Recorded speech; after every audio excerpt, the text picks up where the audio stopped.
Boa tarde a todos, que a paz de Jesus esteja conosco. A nossa aula é a 33ª, é a última, não é? Do nosso livro Estudos Espíritas de Evangelho. E o tema é Jesus ressurge, aparece aos discípulos e ascende aos céus. Vamos então retomar daquela última aula que tivemos, quando Jesus morreu fisicamente, o corpo morreu, e ele foi retirado da cruz e sepultado. A morte de Jesus se deu na sexta-feira, ao redor das 15 horas. E o corpo foi sepultado quase apressadamente, porque não podia passar das 18 horas, das 6 horas da tarde, para que o pessoal pudesse comemorar a Páscoa, respeitando o sábado, que para eles a contagem começava às 6 horas da noite, não é?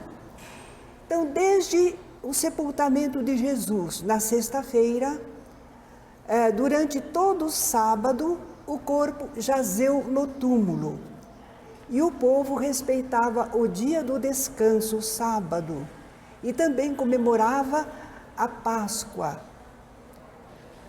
Porque muitas vezes o sábado não estava caindo na Páscoa, mas esse era um sábado de Páscoa. No domingo, o terceiro dia, eu tinha dificuldade em entender que era terceiro dia, porque nós estamos acostumados a contar assim, o dia de 24 horas. Então eu ficava contando, não, se ele morreu ao redor de 15 horas da tarde, então só nas 15 horas de sábado é que teria completado um dia. Nas 15 horas de domingo seria o segundo dia. Então eu não acertava a conta, eu não entendia como é que era terceiro dia. Mas a contagem é a seguinte, eles estão falando de dia e não das horas. Jesus foi sepultado na quinta-feira, na sexta-feira, o sábado é o segundo dia e domingo de manhã é o terceiro dia, quando se vai dar o seu ressurgimento, a sua ressurreição e as primeiras aparições aos discípulos. Vamos falar rapidamente do que é ressurreição, senão não vamos entender os acontecimentos que virão, não é?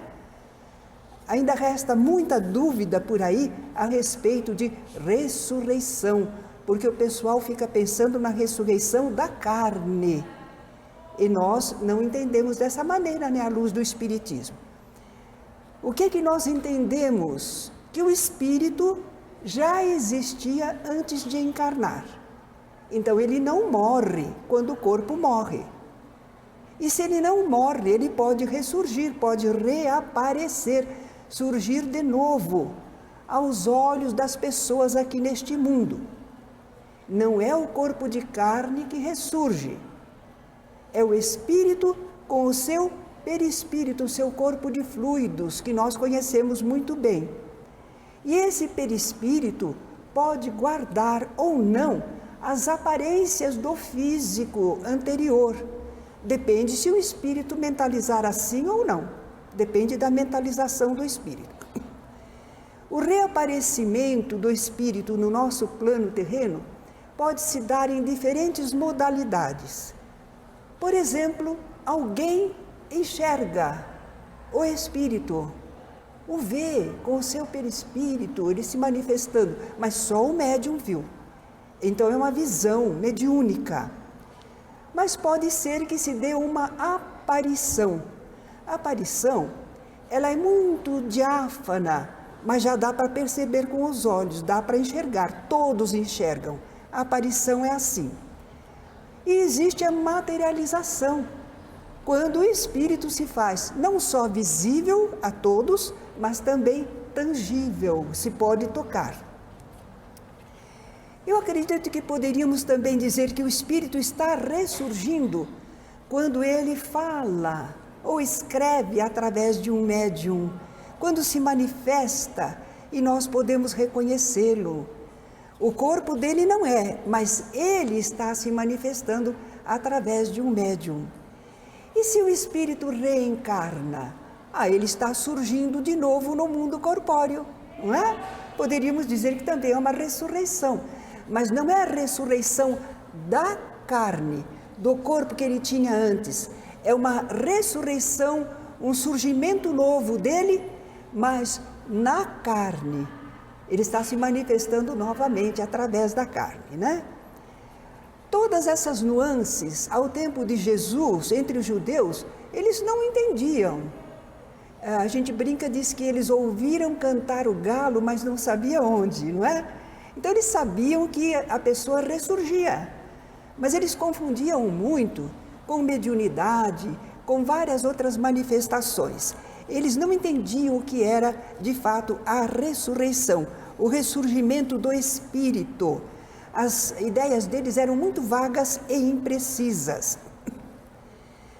Os apóstolos, por sua vez, embora tivessem convivido com Jesus, eles também não entendiam muito do assunto. Nós lembramos isso porque, naquela passagem da transfiguração, quando Jesus se apresenta resplendente, conversando com Moisés e com Elias, duas pessoas que já tinham vivido aqui na terra, não é? Ao final desse encontro, Jesus diz para os discípulos, para os apóstolos: não contem nada a ninguém do que vocês presenciaram. Não contem ainda, até que o Filho do Homem ressuscite dentre os mortos. E o Evangelho relata que eles ficaram se perguntando: que é isso de ressurgir entre os mortos? Quer dizer que eles não entendiam o ressurgimento espiritual, não é? Eles tinham acabado de ver ali Moisés e Elias ressurgidos, reaparecendo. Mas eles não entenderam, eles não generalizaram o fato, eles não acharam que uma coisa assim podia acontecer com todas as pessoas. E também não passava pela cabeça deles que Jesus, tão saudável, jovem, pudesse morrer daí um tempinho, não é? E ressurgir espiritualmente. Eles não estavam esperando isso. Eles já sabiam da existência de anjos, mensageiros espirituais. Eles viam, eles sabiam, eles tinham mediunidade, não é? Mas eles sabiam também que podiam afastar maus espíritos. Mas o que eles pensavam desses mensageiros espirituais, dos espíritos que ele fazia o afastamento?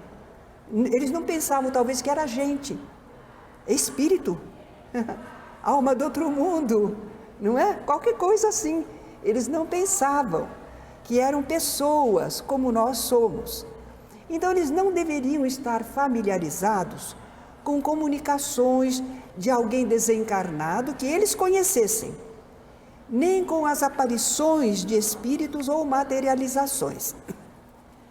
Por isso é muito compreensível que quando Jesus começou a aparecer, ressurgido, a princípio apóstolos e discípulos demonstram uma dificuldade em aceitar que o Mestre reapareceu.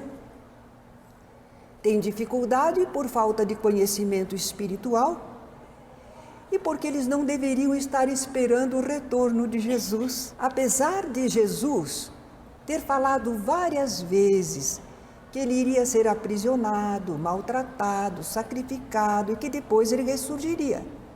Apesar dos ensinamentos de Jesus, aquilo ficava meio difuso para eles.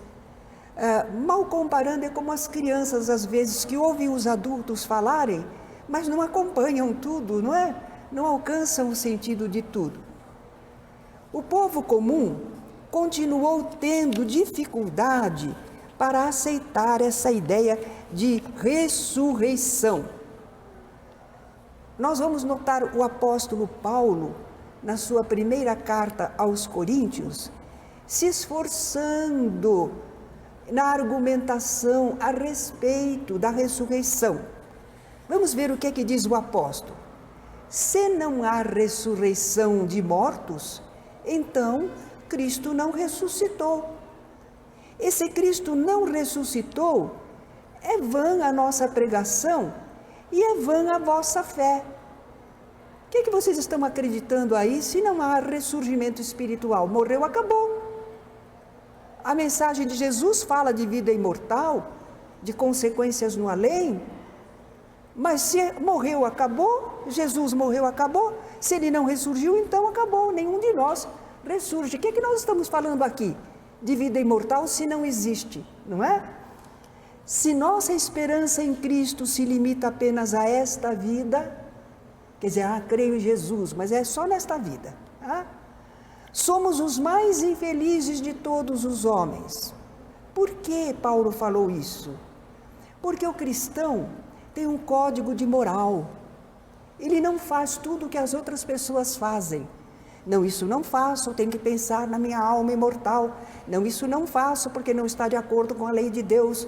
E fazendo assim, com tantas limitações, o cristão não goza a vida material como os outros.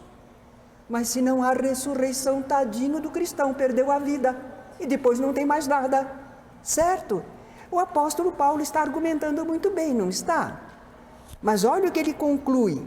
Mas de fato Cristo ressuscitou dentre os mortos, sendo ele as primícias dos que dormem.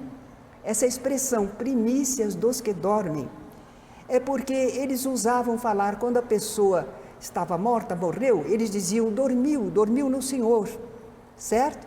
Era uma expressão entre eles. Primícias quer dizer aquela primeira plantinha, aquela primeira colheita, os primeiros grãos que se colhem, é o comecinho. Então ele está dizendo que Jesus é a abertura, é o comecinho da ressurreição para muitos, não é? Muitos que estavam dormindo, e Jesus deu o sinal de partida, de manifestação, né? Semeia-se corpo animal, ressuscitará corpo espiritual. O apóstolo explicou muito bem. O que ressurge não é o corpo de carne, é um corpo espiritual. Mas para os nossos irmãos que creem na ressurreição da carne, eles ainda vão argumentar. De fato, é que o corpo passa por uma transformação miraculosa, mágica, e então fica adaptável ao mundo espiritual. A carne sofre uma transformação. O apóstolo Paulo mesmo vai explicar isso numa outra carta. Ele diz assim: a carne e o sangue não herdam o reino dos céus. O que é material não vai para o mundo espiritual. São dois planos que existem: o mundo corpóreo, o mundo da matéria, e o mundo espiritual. Os dois se relacionam, se interpenetram, mas um não confunde com o outro. O que é material fica aqui no mundo material, certo? O apóstolo Paulo está falando com razão, né? Mas de todo modo, ressurreição, ressurgimento, é o ponto básico na doutrina cristã. E à luz do Espiritismo, fica bem explicada, compreensível, comprovada como o ressurgimento do espírito e não do corpo. Uma vez tendo recordado isso sobre ressurreição, ressurgimento espiritual, agora nós podemos voltar ao Evangelho e ler os fatos, os acontecimentos, não é, da ressurreição de Jesus. Madrugada de domingo, porque no sábado era proibido qualquer trabalho. Então, o pessoal todo ficou recolhido no sábado. Mas no domingo de madrugada, bem cedinho, as mulheres, que mulheres? Eram aquelas que colaboravam com Jesus e seus apóstolos. O primeiro nome citado é de Maria Madalena. Elas se dirigiram ao sepulcro, levando aromas. Não era só perfume, eram substâncias que eles usavam para embalsamar o corpo do morto. Não era costume entre eles. Elas haviam comprado essas substâncias para embalsamar o corpo de Jesus. E elas chegaram lá onde era o túmulo, elas tinham visto onde era, né, o túmulo, lembram da aula anterior?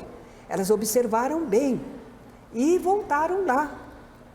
Mas elas encontraram já removida a grande pedra que tapava a entrada do túmulo. A pedra tinha sido rolada, a pedra era pesada. Agora é interessante, uma pequena discrepância. Mateus narra que antes houvera um terremoto E um anjo, nós já sabemos que anjo não é criado à parte da humanidade, são mensageiros espirituais, né? Aparecera e afastara a pedra, e que os guardas tinham ficado paralisados de medo.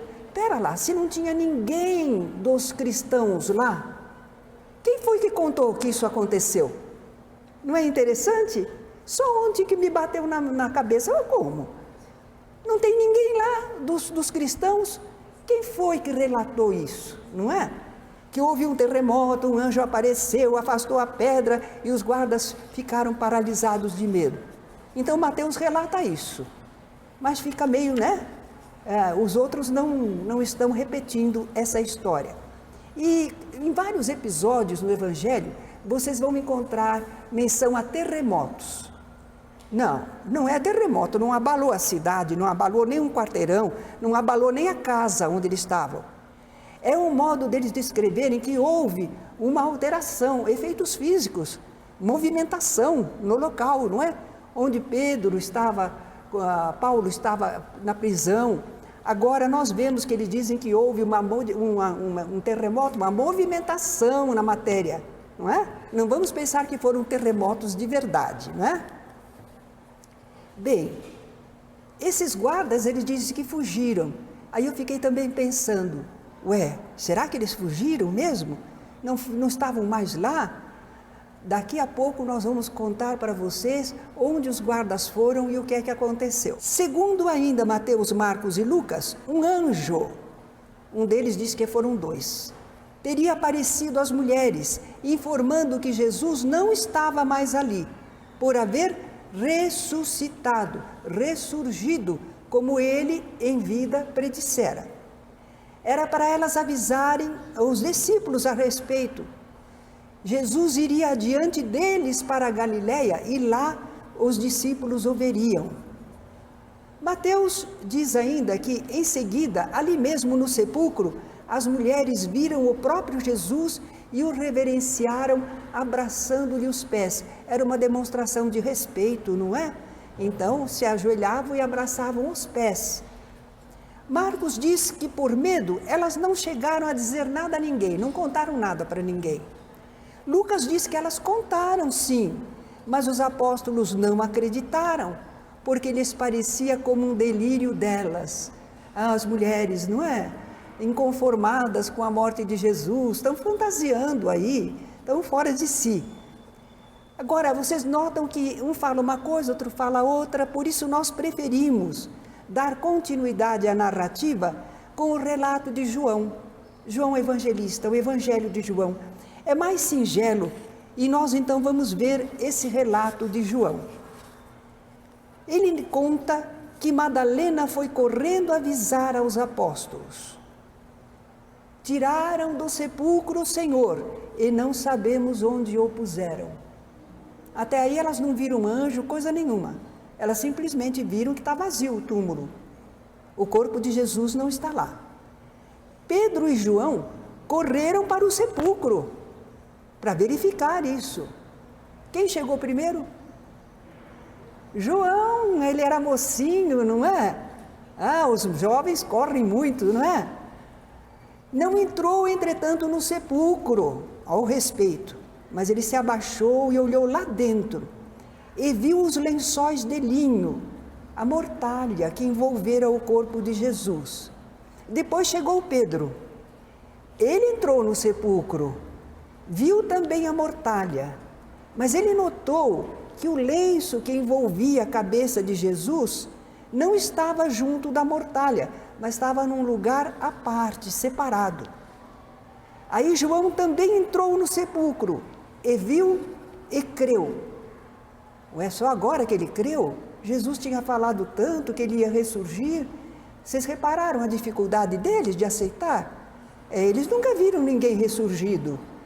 Eles estão estranhando, não é? E diz ali o Evangelho que eles ainda não tinham compreendido a Escritura, que era necessário ressuscitar ele dentre os mortos, ressurgir espiritualmente. Mas Jesus tinha falado isso várias vezes. Vou ser aprisionado, maltratado, sacrificado, e ao terceiro dia eu ressurgirei. Jesus sabia do planejamento todinho. e falou várias vezes para eles, mas eles não entendiam bem. Bom, Pedro e João voltaram lá para a casa onde os apóstolos estavam reunidos. Maria Madalena não foi com eles, agora ela ficou. Ela ficou à entrada do túmulo chorando. E num certo momento, ela também se abaixou para olhar o interior do sepulcro. Aí sim, ela viu lá dentro 2 anjos, 2 seres espirituais, vestidos de branco, sentados onde o corpo de Jesus fora posto, um à cabeceira e o outro aos pés. Eles perguntaram: mulher, por que choras? E ela disse: porque levaram o meu Senhor e não sei onde o puseram. Nesse ponto, Madalena não tinha entrado, não é? Ela se abaixou e olhou. Ela está fora do túmulo. Aí ela se voltou. Quando ela voltou, ela viu alguém. Ela não reconheceu, era Jesus. Ele falou: mulher, por que choras? A quem procuras? Ela pensou que era o jardineiro, o hortelão, o que cuidava do horto. Então ela disse: Senhor, se tu o tiraste, dize-me onde o puseste e eu o levarei. Aí Jesus chamou-a pelo nome: Maria. Quando Jesus falou o nome dela, devia ter uma entonação especial, não é? Aí ela o reconheceu: Rabone, em hebraico quer dizer meu mestre. Interessante isso de Madalena, a princípio, não reconhecer que é Jesus. Será que é porque ela estava chorando, os olhos marejados de lágrima, não dava para ver direito? Poderia ser. Mas nós vamos notar nas aparições de Jesus que outros discípulos também não o reconhecem a princípio, não é? É que a aparência perispiritual de Jesus não era igual à aparência do corpo físico, porque Jesus não mentalizava a sua aparência de corpo físico. Então ele era em perispírito e eles não reconheciam, não é? E como é que eles vinham então a reconhecer que era Jesus? Por alguma coisa que ele falava, alguma coisa que ele fazia, a vibração que ele emanava, não é? Maria só reconheceu quando ele a chamou pelo nome, talvez com uma inflexão que ela bem conhecia, não é? Jesus em seguida disse a ela: não me toques, porque ainda não subi para meu Pai. Lembram que nós comentamos? Que nem Jesus foi diretamente para os planos mais elevados, ele ficou ainda aqui trabalhando, ele tinha tarefas a fazer, não é? Junto aos discípulos. Entretanto, a gente se fica curiosa por esse não me toques. O que será que significa? Talvez a Madalena quisesse se prostrar diante dele para abraçar-lhe os pés, não é? Para reverenciá-lo. Mas imaginem se Jesus estivesse ali ressurgido, mas só fluidicamente. Ela pôde enxergá-lo, mas ele não está materializado. Ela vai tentar abraçar os pés e não encontra nada. A mão, o braço passa através. Que será que Madalena pensaria há 2000 anos atrás?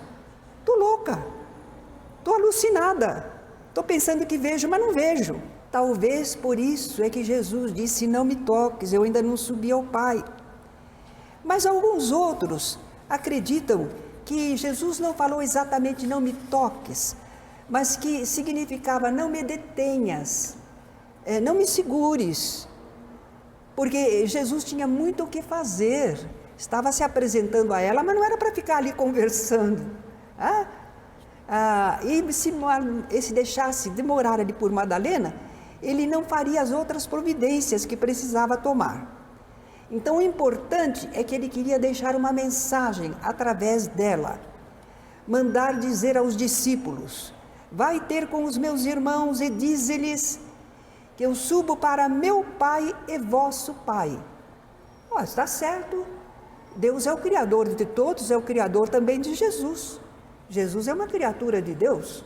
Para meu Pai e vosso Pai, perfeito. Para meu Deus e vosso Deus. Jesus não se coloca no lugar de Deus, não é? É com ele que nós aprendemos a dizer que Jesus não é Deus, é filho de Deus, né? Como nós somos filhos de Deus também. Notamos isso perfeitamente, que ele se coloca em igualdade com os seus apóstolos e discípulos. Ele chama meus irmãos, vai dizer para os meus irmãos, quer dizer, igualdade, irmandade. Somos todos filhos de Deus, não é?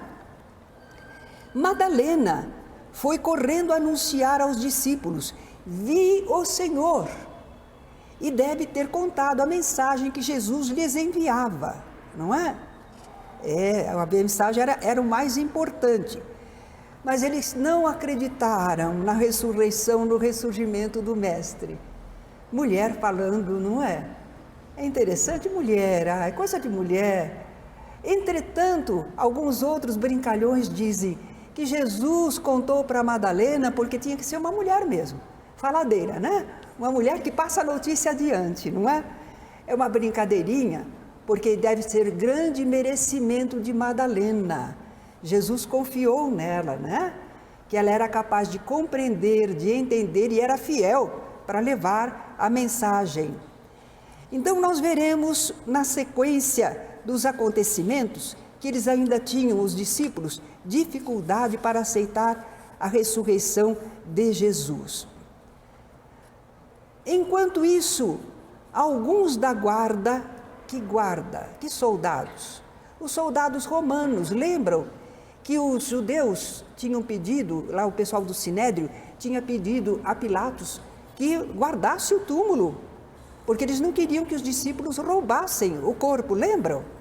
Então, os soldados que estavam lá na escolta romana, quando viram que não havia mais o corpo, a pedra tinha sido rolada, eles foram à cidade contar aos principais sacerdotes que a pedra do sepulcro fora removida e o corpo desaparecera. Não sei como isso pode ter acontecido, se eles estavam guardando o túmulo, não é? Aí não fica esclarecido. Foi um fenômeno extraordinário que eles não puderam conter, não é? Depois de se reunirem em conselho com os anciãos, os sacerdotes deram grande soma de dinheiro aos guardas. O que eles querem? Subornar os guardas. Eles confabularam e resolveram subornar os guardas para dizerem: vieram de noite os discípulos dele e o roubaram enquanto dormíamos. O guarda ficou dormindo, não cumpriu o seu dever. Mas eles também prometeram aos guardas colocá-los em segurança se o caso chegasse ao conhecimento do governador, de Pilatos. Os guardas receberam o dinheiro, fizeram como estavam instruídos, e a versão do roubo do corpo se divulgou entre os judeus. É isso que está narrado lá, não é? Nós podemos tirar aqui algumas conclusões. O que mais interessava aos sacerdotes era que o corpo de Jesus não sumisse e pudesse ser apresentado, para comprovar que o líder estava morto e assim desanimar os seus seguidores. Se a versão do roubo se divulgou, então é porque o corpo desaparecera mesmo, e eles não podiam mais apresentá-lo ao povo. Agora me ocorreu que essa escolta romana, talvez quando chegou lá para guardar o túmulo, a pedra já estava rolada e o corpo já não estava mais lá. Não quando eles estavam lá, não é? Mas eles foram instruídos a dizer: vieram de noite os discípulos dele e o roubaram enquanto dormíamos. Mas não foi isso que aconteceu. Quando eles chegaram lá para guardar o túmulo, já não estava mais, não é? Bem, será que os discípulos roubaram o corpo de Jesus? Eles que fugiram assustados quando Jesus foi preso no horto, eles que ficaram escondidinhos com medo de serem aprisionados, tiveram a coragem de ir lá roubar o corpo? É meio difícil, né? Eles não eram guerreiros, não é? Não eram. Eram pescadores, gente do povo, não, muito dificilmente. Agora, se o corpo foi roubado, qual era o dever dos guardas? Eles eram soldados romanos. Eles deveriam contar para o seu superior, o centurião romano. Como é que eles foram contar para os israelitas. Eles não consideravam aquele povo, eles eram os dominadores. E diz que eles foram contar para os israelitas, não é? A história não está bem contada, não é? Alguma coisa ficou truncada e não tem importância. Para nós interessa saber como teria desaparecido o corpo carnal de Jesus. Que o corpo desapareceu, desapareceu. E agora? Nós somos espíritas, conhecemos fenômenos, a atuação de espíritos, nós temos resposta para isso. O que é que vocês acham? O que é que pode ter acontecido? Que fenômeno poderia ter ocorrido aí, produzido por seres espíritas? Transporte. Os espíritos podem transportar as coisas, fazer um livro levitar, levar alguma coisa de um lugar para outro. Levaram o Filipe, de corpo e tudo, transportaram até onde estava o eunuco da rainha Candace para explicar a ele as coisas do Evangelho. Então os espíritos podem transportar até pessoas vivas, quanto mais um cadáver só, não é? Então pode ter havido um transporte espiritual do corpo para o outro lugar. Mas se não houve o transporte, só essa explicação que nós temos? O que mais poderia ter acontecido? A desmaterialização, não é? Os espíritos também podem compor formas e podem decompor formas. Então pode ter sido desmaterializado o corpo de Jesus. Mas por quê? Por quê? Por que não deixaram o corpo? Aí eu vou contar para vocês. Eu não sei se é em 1998, aqui em Campinas, eu li no jornal que iam chegar relíquias de Santa Teresinha. Eu pensei, é um missal da santa, é um terço, é um véu, qualquer coisa que pertenceu a ela. Eram ossinhos da santa. Não estou ridicularizando, não. Nós vamos falar isso para explicar por que Jesus não deixou o corpo. Porque o pessoal fica em volta do corpo e leva para cá e para lá.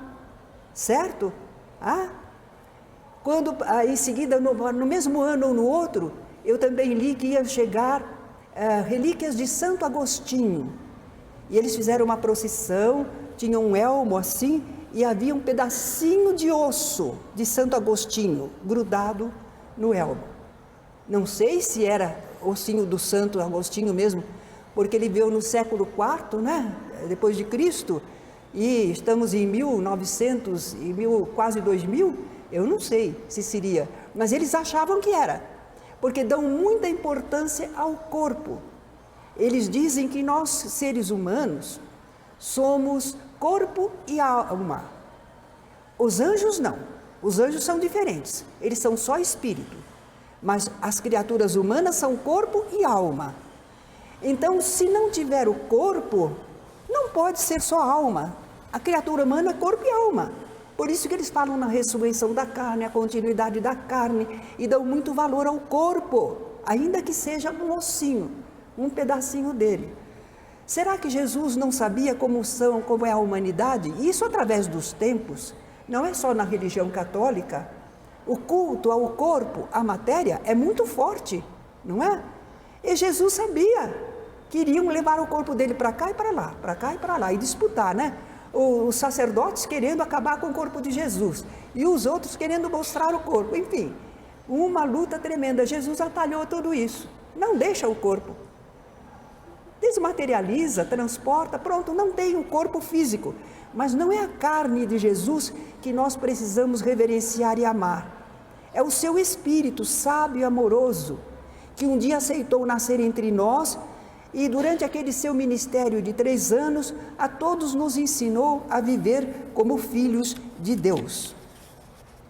Há um outro episódio que tem relação com a ressurreição de Jesus e que se passa com 2 discípulos.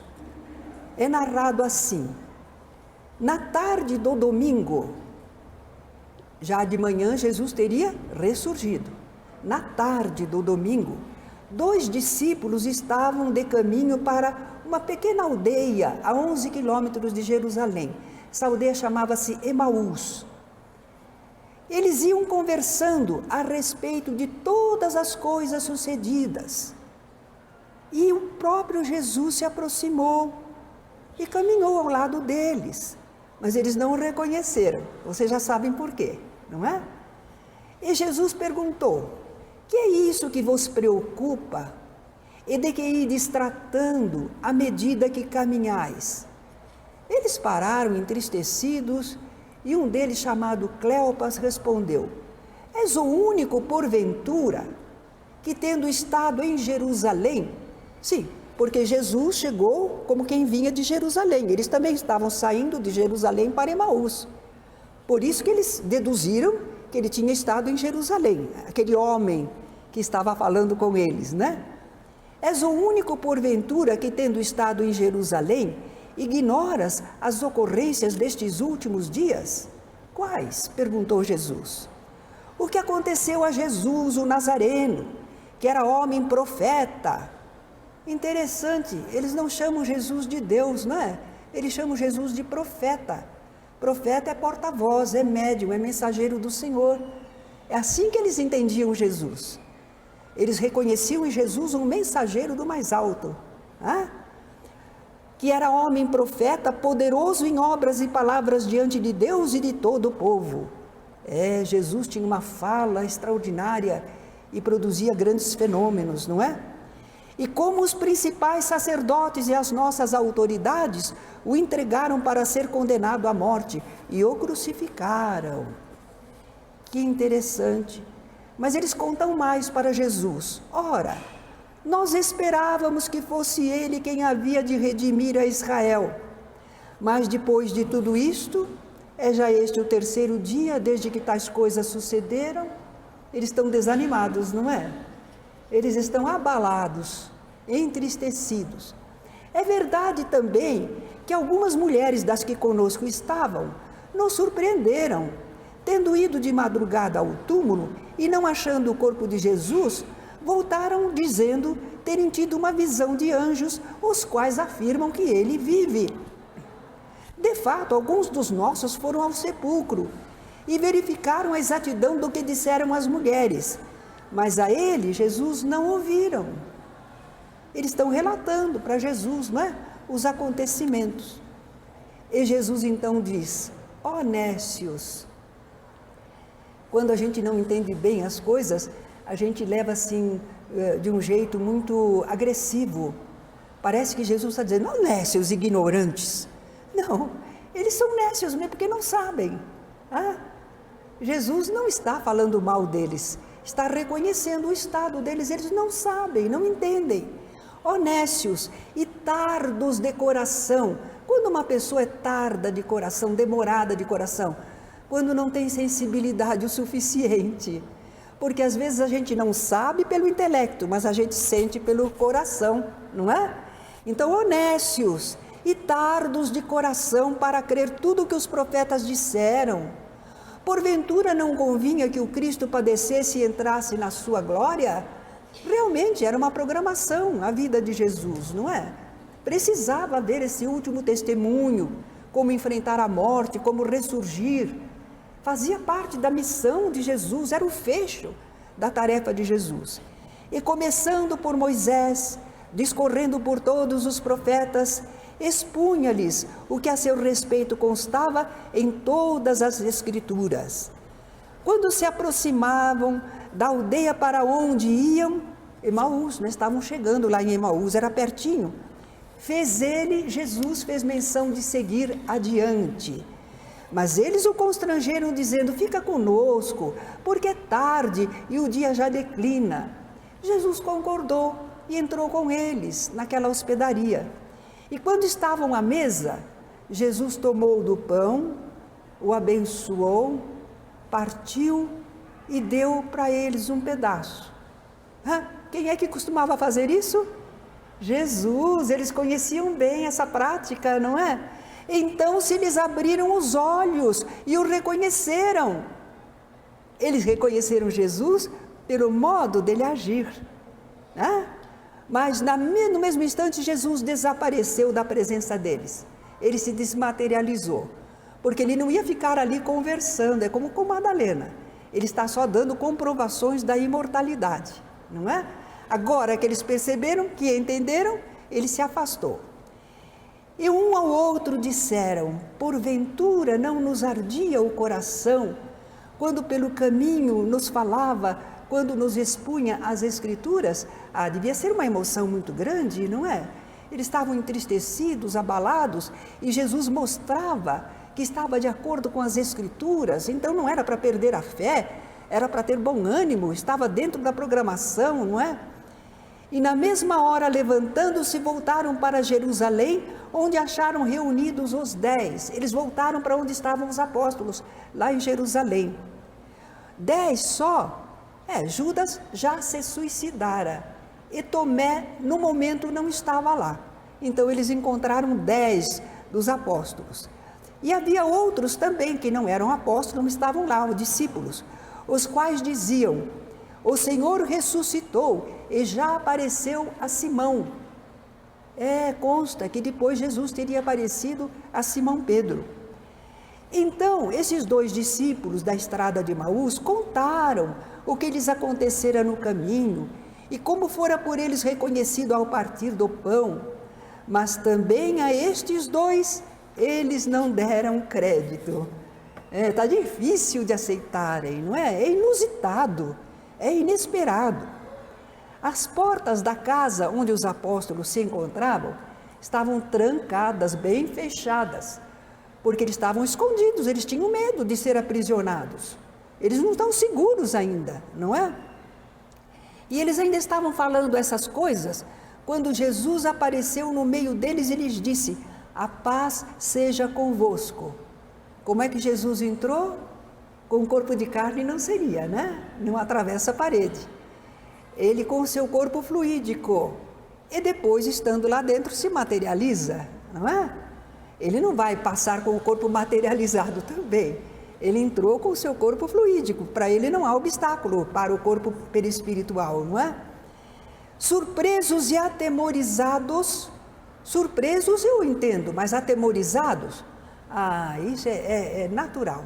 A criatura humana ainda não está bem familiarizada com manifestação de espírito. Naturalmente, nós espíritas que estamos conversando sempre, mesmo assim, se um espírito se apresentar, a gente tem um frisson, né? Tem uma emoção especial. Atemorizados, o pessoal tem medo de espírito, sim, chama de fantasma, assombração, alma do outro mundo, tem medo, porque eles têm a impressão que o corpo saiu do túmulo e está ali, e o corpo deve estar mole, né? Deve estar já em decomposição. Eu lembro que uma companheirinha lá da prefeitura, a mãe dela desencarnara, ela não era espírita não, e ela começou a ter desdobramentos, afastava-se do corpo, ela se sentia afastando do corpo. Então ela ficou muito apavorada porque achava que assim como a mãe morreu, ela já estava morrendo. Daí a pouco ela ia morrer, não ia poder voltar para o corpo. Era ignorância, né, do fenômeno do desdobramento. Eu conversei então com ela, acalmei, mostrei que havia livros que falavam desse fenômeno. Não, ela não estava morrendo. Eu disse, mas também não tem importância, porque às vezes nesse desdobramento aí que você pode ver sua mãe. Ela disse, Deus me livre, não quero ver minha mãe não. Mas é sua mãe, você ama sua mãe. Sim, eu amo minha mãe, mas não quero vê-la não. Certo? Então o povo tem medo. Surpresos e atemorizados. Que coisa esquisita, não é? Os discípulos acreditavam estar vendo um espírito, que fosse apenas uma visão. Por que estáis perturbados? E por que sobem dúvidas aos vossos corações? E Jesus censurou a incredulidade, a dureza de coração deles, porque não deram crédito aos que já o tinham visto ressuscitado. É mesmo, não é? Tinha que confiar um pouco nos companheiros, não é? Vede as minhas mãos e os meus pés, que sou eu mesmo. Apalpai e me verificai, porque um espírito não tem carne nem ossos, como vedes que eu tenho. Jesus se materializou, porque para eles, homens incultos, homens do povo, se eles sentissem assim algo através do qual eles passam, eles não iam ter a certeza da imortalidade. Para eles precisava um corpo materializado. E se é um corpo materializado, realmente não é o espírito. O espírito está usando o corpo materializado, mas o corpo é uma coisa, o espírito é outra, não é? Então Jesus diz assim, O espírito não tem carne nem ossos como vedes que eu tenho. Realmente, a materialização tinha, mas o espírito de Jesus não teria, não é? Ele lhes mostrou as mãos, pés e o lado lanceado, materialização completa, visível e tangível. Eles estavam atônitos de alegria, não conseguiam acreditar. E Jesus então vai dar mais uma prova para eles. Tendes aqui alguma coisa de comer? E lhe apresentaram um pedaço de peixe assado e um favo de mel. E ele comeu na presença dos discípulos. Espera lá, um corpo materializado vai ingerir substâncias? Aí nós vamos para o livro dos médiuns, porque esse nosso estudo, os espíritas do Evangelho, é o estudo dos acontecimentos, mas à luz do conhecimento da doutrina espírita, não é? Então nós vemos e sabemos que Kardec falou que os espíritos, olha lá o laboratório do mundo invisível, os espíritos podem plasmar formas, formar objetos, reproduzir objetos que nós conhecemos, não é? Ele fala inclusive que se for formada uma fruta e a pessoa ingerir, ela vai sentir como que saciedade, porque é uma substância que ela está ingerindo, só que não é a fruta de verdade, não é? É de fluidos apenas. Então, no caso, Jesus poderia ter absorvido e desmaterializado de novo, pronto, para eles eu comi, né? Porque era para eles sentirem que é natural, que a vida continua, como criancinha, né? Jesus está tratando os apóstolos como criancinhas espirituais. A seguir, Jesus explicou a eles e os fez entender que tudo fora para que se cumprissem as Escrituras. E fez um pedido. Era para eles pregarem o Evangelho por toda parte e a toda criatura. Aí nós vemos que não vai ficar só para os israelitas. A mensagem de Jesus é para a humanidade toda, sendo eles testemunhas de todo o ocorrido. Foi isso que Jesus fez. Jesus escolheu 12 para suas testemunhas. Acompanharam os fenômenos, observaram, ouviram as palavras diretamente de Jesus. Eles eram testemunhas de Jesus perante o mundo. Assim como o Pai me enviou, eu também vos envio. E recomendou de novo que permanecessem na cidade até serem revestidos de poder. Vocês lembram que Jesus na ceia pascual tinha dito para eles que eles iriam receber um batismo, um mergulho, não de água como de João, mas um de espiritualidade. E é aí que eles vão receber poder, eles vão ver que estão assessorados espiritualmente, não é? Tomé, chamado Dídimo, gêmeo, era um dos apóstolos. E Tomé era dedicado a Jesus. Há uma passagem em que Jesus está em perigo e ele diz para os outros, vamos lá, para morrer com eles, né? Então quer dizer que ele era devotado a Jesus, mas ele não havia estado na reunião anterior. Quando os outros discípulos lhe contaram que haviam visto o Senhor, o que é que ele respondeu? Se eu não vir nas suas mãos o sinal dos cravos, e ali não puser o meu dedo, e não puser a minha mão no seu lado ferido, de modo algum acreditarei. Então, 8 dias depois do domingo, eles estavam novamente reunidos, ainda de portas trancadas, mas aí Tomé estava com eles. Então Jesus apareceu de novo no meio deles, com aquela saudação, paz convosco, e convidou a Tomé, põe aqui o teu dedo e vê as minhas mãos. Chega também a tua mão e põe no meu lado, não sejas incrédulo, mas crente. Agora a reação de Tomé é outra, né? Senhor meu e Deus meu. Ele está chamando Jesus de Deus? Eu não acredito. Ele falou duas coisas. Senhor meu é Jesus. Jesus era Senhor, Dominus. Deus meu é o Pai, não é? São duas exclamações. Senhor meu, Deus meu, não é? Ele está muito admirado. Porque me viste e creste? Bem-aventurados os que não viram e creram. Jesus quer que a gente seja um crédulo que acredita qualquer coisa? Não, mas pelo menos que a gente saiba dar valor a certos testemunhos de criaturas dignas, sinceras, não é? Nós não podemos ser crédulos, mas também não podemos ser incrédulos. Há muitos sinais e informações que são válidos, não é? Aí Jesus vai aparecer lá na Galileia, como ele falou, lembra? Porque na primeira orientação na ceia pascual eles deviam ficar em Jerusalém, aguardando o cumprimento da promessa. Mas agora Jesus, ressurgido, disse a eles para irem para Galileia. Eles foram. Eles estavam lá na Galileia quando Jesus voltou a se manifestar a eles, a 7 discípulos, Simão Pedro, Tomé, Natanael, Tiago, João e mais 2 outros, provavelmente André e Filipe. E nessa ocasião, Jesus ia aparecer para eles, mas ainda não tinha aparecido. Simão Pedro resolveu pescar, eles estavam à beira do lago, né? E eles moravam ali, eram pescadores, vão pescar.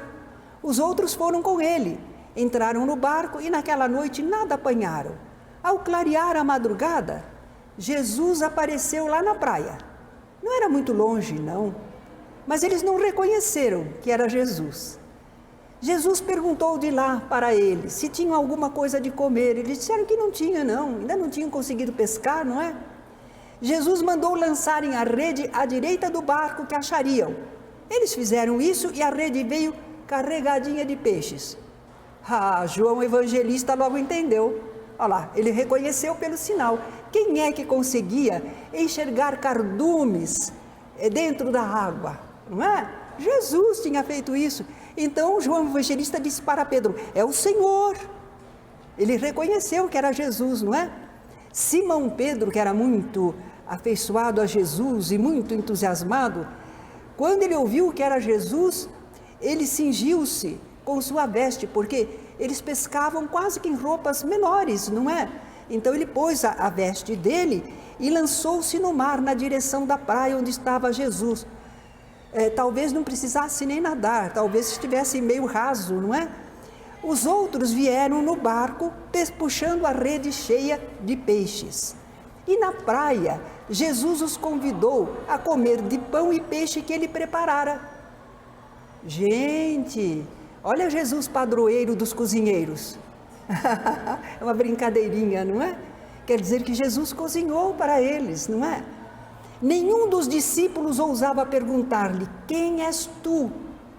Porque sabiam que era o Senhor. Eles tinham um grande respeito, eles não tinham assim tanta intimidade, eles não falavam tudo o que pensavam. Lembram quando Jesus estava conversando com a mulher samaritana? Eles chegaram e não perguntaram, o que é que falas com ela? Não, respeito, né? Então aí também, eles sabiam, eles sentiam, deve ser o Senhor, só pode ser Ele. Mas eles não perguntavam. João registra que essa era a 3ª vez que Jesus se manifestava aos discípulos reunidos depois de ressurgido dentre os mortos. Eles comeram e aí Jesus tem uma conversa com Simão Pedro muito importante. Simão, filho de Jonas, amas-me mais do que estes outros? Então Jesus sabia que todos o amavam, mas Jesus perguntou se Pedro amava mais. Sim, Senhor, tu sabes que te amo. Apacenta os meus cordeiros. Aí o pessoal diz que Jesus instituiu Pedro como chefe, como principal, como papa. Não é bem isso. Tornou a perguntar-lhe pela 2ª vez, Simão, filho de Jonas, tu me amas? Sim, Senhor, tu sabes que te amo. Pastoreia as minhas ovelhas. Pela 3ª vez, Jesus lhe perguntou, Simão, filho de Jonas, tu amas? Pedro ficou triste. Por que Jesus estava perguntando 3 vezes para ele? Jesus achava que ele não era de confiança? Será que é porque ele negou Jesus 3 vezes? O mestre está desconfiando dele, não é? Mas não era isso. Jesus estava dando a Pedro a oportunidade de afirmar 3 vezes o que 3 vezes negara. Era para o apóstolo se sentir de consciência pacificada, não é? Em todo caso, sem saber isso, ele ainda respondeu, Senhor, tu sabes todas as coisas, tu sabes que eu te amo. E Jesus disse, apacenta as minhas ovelhas. Aí Jesus disse alguma coisa a mais. Em verdade te digo, que quando eras mais moço, quem disse que Pedro era velho? Jesus está dizendo, quando eras mais moço, quer dizer que ele ainda é moço. Tu te cingias a ti mesmo e andavas por onde querias. Quando, porém, fores velho, ele ainda não é, estenderás as tuas mãos e outro te cingirá e te levará para onde não queres. João Evangelista explica que Jesus estava aludindo ao gênero de morte com que Pedro havia de glorificar a Deus. Ele ia ser sacrificado. Ele iria ser levado para a morte. Aí Jesus disse a Pedro, segue-me. Pedro ia seguir, mas ele olhou e viu que vinha vindo também João. E ele perguntou a Jesus, Senhor, e quanto a este? Se eu quero que ele permaneça até que eu venha, que te importa? Quanto a ti, segue-me. Por causa disso que Jesus falou, se estabeleceu uma ideia de que João não morreria. João não ia morrer. Bom, ele viveu até 100 anos, mas morreu, desencarnou. Mas eles achavam, como Jesus tinha dito, se eu quero que ele permaneça até que eu venha, que te importa? Mas Jesus só estava dizendo, Pedro, não se preocupa com isso, não é? Eu te chamei, vem comigo, né? Jesus apareceu também aos 11 apóstolos e aos 500 da Galileia. Não só aos 11 apóstolos, a uma multidão. Existiam muitos discípulos e esses então são chamados os 500 da Galileia, porque Jesus tinha discípulos também na Judéia, tinha em Samaria, ele tinha em vários lugares. Esses eram os 500 da Galileia, não é? Quando Jesus apareceu nesse ponto de encontro, os apóstolos o reverenciaram e a maioria dos outros discípulos também. Mateus, porém, registra que alguns duvidaram. E eu fiquei pensando, quem será que duvidou? Será que Mateus estava falando daquelas pessoas que nem foram lá por não acreditarem que Jesus pudesse ressurgir? Porque a notícia se espalhou. Alguns talvez disseram assim, que ressurgir dos mortos? Eu nem vou lá, isso é impossível, não é? Outros não teriam acreditado, porque eles olharam, será que esse é Jesus? Está diferente, né? Então eles também duvidaram, porque a aparência não era a mesma. Ou aqueles que nem conheceram bem Jesus em vida e não tinham como comparar se ele era Jesus ou não, aquele homem que estava aparecendo lá, não é? Então alguns duvidaram, mas Jesus nessa oportunidade teria dito a todos, toda autoridade me foi dada no céu e na terra. Os espíritas dizemos que Jesus é o governador espiritual da terra. Quando ele cumpriu a tarefa de dedicação extrema, não é? Então ele foi investido no poder da orientação do comando da humanidade terrena. E Jesus teria pedido a todos, ide, portanto, fazei discípulos de todas as nações, ensinando-os a guardar todas as coisas que vos tenho ordenado. E ao final ele assegurou, estou convosco todos os dias, até a consumação dos séculos. Quer dizer que Jesus não abandonou a humanidade, especialmente aos que trabalham pela difusão da sua mensagem, não é? Jesus continuou aparecendo aos discípulos ao longo de 40 dias. É que precisava consolidar neles a certeza de que ele continuava vivo, mesmo que estivesse invisível às vezes. Eles precisavam estar acostumados que a ausência física de Jesus não queria dizer que ele estava ausente espiritualmente, não é? Então, 40 dias, ele continuou aparecendo aqui e ali, até que ele ascendeu aos céus. Foi lá no Monte das Oliveiras, ou em Betânia, que era também lá, não é? Jesus, erguendo as mãos, abençoou os discípulos e, enquanto assim o fazia, ia se retirando deles, sendo elevado para o céu, até que uma nuvem o encobriu de seus olhos. O relato é deles, eles não têm grande conhecimento. Eles estavam vendo Jesus se elevando, de repente eles veem uma substância, mas para eles pareceu uma nuvem, era o ectoplasma. Quando Jesus deixou de mentalizar a materialização, então veio o ectoplasma, que parece uma nuvem de algodão, não é? Uma substância assim, e que pode depois até se desvanecer de todo. Os discípulos ainda olhavam para o céu quando 2 homens vestidos de branco se puseram ao lado deles. Não parecem os mesmos que falaram com as mulheres? Né? 2 espíritos que auxiliavam ali Jesus, né? Homens galileus, por que estáis olhando para as alturas? Esse Jesus que dentre vós foi levado ao céu, assim virá como viste subir. Quer dizer, ele não foi embora para sempre. Ele aparece da mesma maneira, não é? Então, tomados de grande júbilo, voltaram para Jerusalém e sempre iam ao templo louvando a Deus. Ao templo, os sacerdotes haviam sacrificado Jesus. É o erro dos sacerdotes, mas o templo era do Senhor. O sentimento religioso deles, eles eram israelitas. Estavam acostumados a ir ao templo para louvar ao Senhor, não é? E depois de receberem a manifestação do Espírito no dia de Pentecostes, quando houve aquela manifestação linda, aí eles sabiam que eles estavam assessorados, não é? Pregaram por toda parte, cooperando com eles o Senhor e confirmando a palavra por meio de sinais que se seguiam. É interessante que João e Mateus não falam nada sobre a ascensão, mas João explicou que Jesus tinha feito muito mais sinais, que ele só escreveu uns tantos, para que as pessoas acreditassem que Jesus era o Cristo, não é? A aula de hoje tem tanto material, mas estamos quase chegando ao final. É bem substanciosa, não é?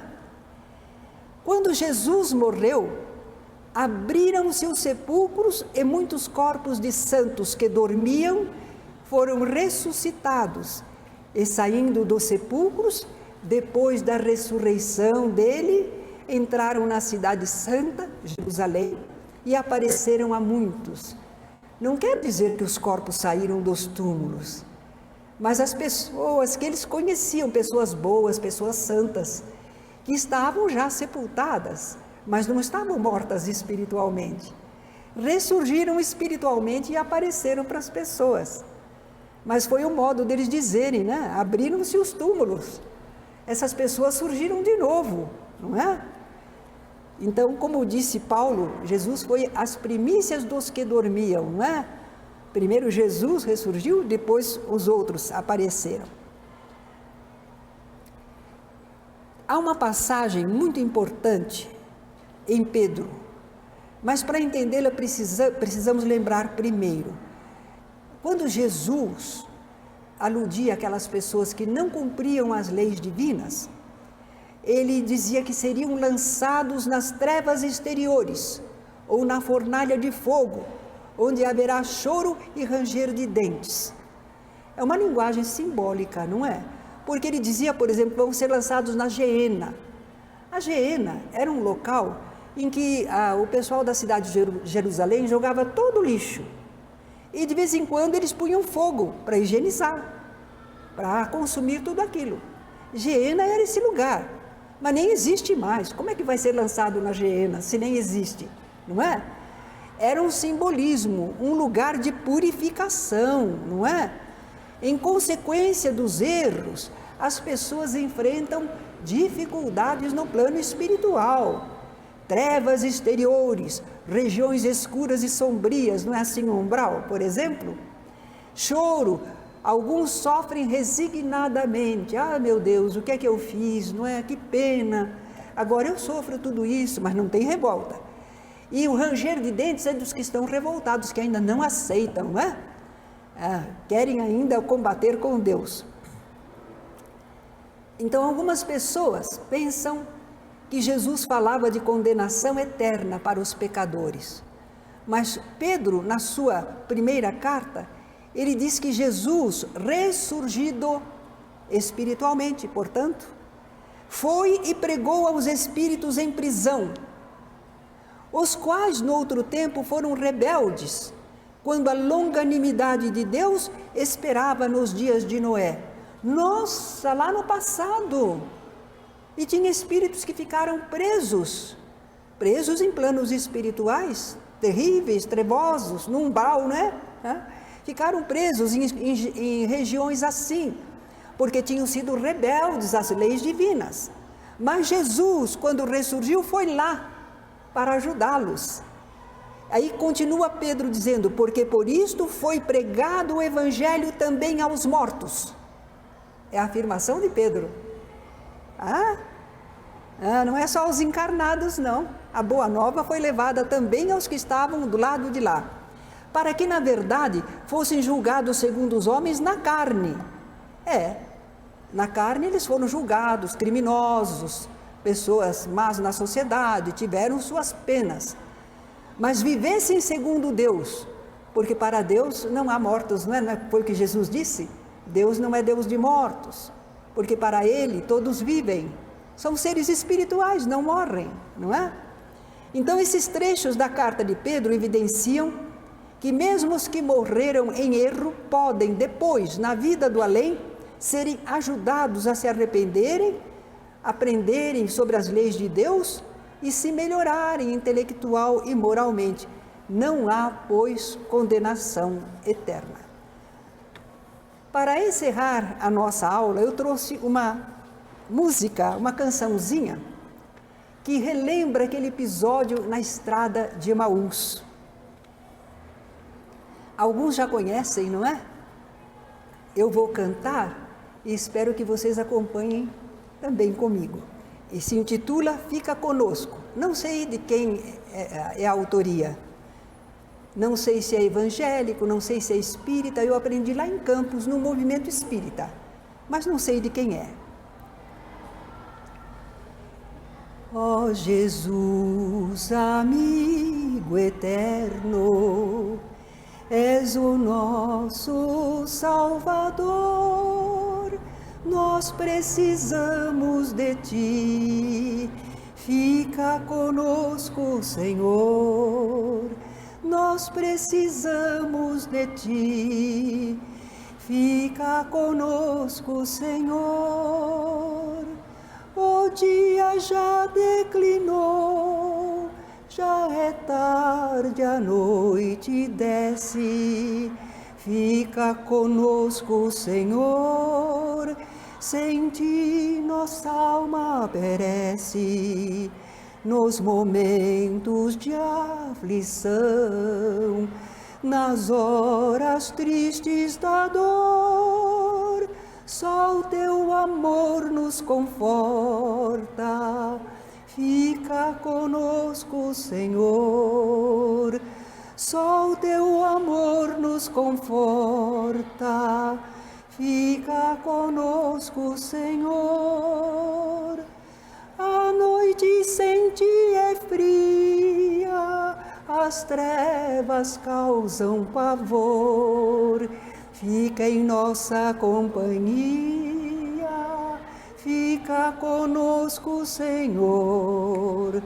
Ó Jesus, amigo eterno, és o nosso Salvador, nós precisamos de Ti, fica conosco, Senhor, nós precisamos de Ti, fica conosco, Senhor. É lindo, não é? Agradeço a vocês pela atenção.